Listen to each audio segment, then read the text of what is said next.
সুনয়নকে লেখাপড়ার জন্য যদি বিদেশ পাঠাতে পারতাম অনেক ভালো হতো। আর সুকন্যাকেও তো বিয়ে দিতে হবে। আর আপনি? আমি পরিবারের সকল দায়িত্ব পালন করতে পারলেই আমার সুখ। একাই থাকবেন? একাই তো আছি।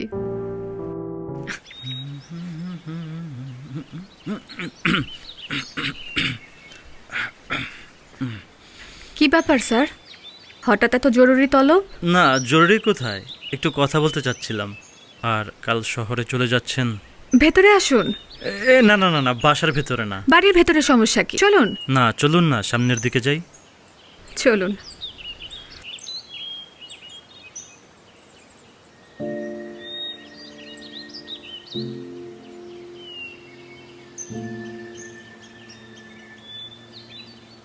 কই, কিছু তো বললেন না। আসলে বলার তেমন কিছুই নাই। আর আপনি শহরে বড় কলেজে চলে যাচ্ছেন, তাই আপনার মন খারাপ? না না না, আমার মন খারাপ হবে কেন, এটা তো খুশি হবার কথা। কিন্তু আপনি চলে গেলে স্কুলটা অন্ধকার হয়ে যাবে। অন্ধকার হবে কেন? আপনারা তো আছেনই, আর আপনি তো আছেন। আপনি কোথাও যাবেন না? না, আমার মনে হয় এই গ্রামেই থাকা হবে। আমিও গ্রামে থাকতে পারলেই বোধহয় ভালো হতো, তবে আমার উপায় নেই। আমার উপর অনেক দায়িত্ব। বুঝি। সুনয়নকে লেখাপড়ার জন্য যদি বিদেশ পাঠাতে পারতাম অনেক ভালো হতো। আর সুকন্যাকেও তো বিয়ে দিতে হবে। আর আপনি? আমি পরিবারের সকল দায়িত্ব পালন করতে পারলেই আমার সুখ। একাই থাকবেন? একাই তো আছি। আর কিছু বলবেন? না। ঠিক আছে, আসি। জি।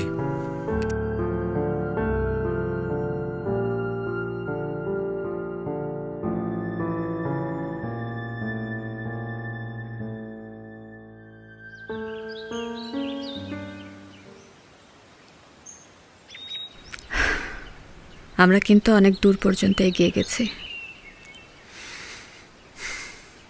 আর একটু আগাতে কোনো আপত্তি আছে আপনার? বলছি, আমরা বাসা, কলেজ সবকিছু থেকে এত দূর পর্যন্ত চলে এসেছি। যেখানেই সীমান্ত তোমার, সেখানে বসন্ত। হেয়ালি হচ্ছে। দেরি হচ্ছে না? বাসায় চলো। আজ না গেলে হয় না? পাগল, কোথায় থাকবো? যেখানে ইচ্ছা সেখানে। কেন আমাকে ভালোবাসো না? আর যদি ফিরে যেতে না হতো? খারাপ বলনি। চলো বাসায় চলো। এই ছি, লোকে কি বলবে? ভালোবাসো না?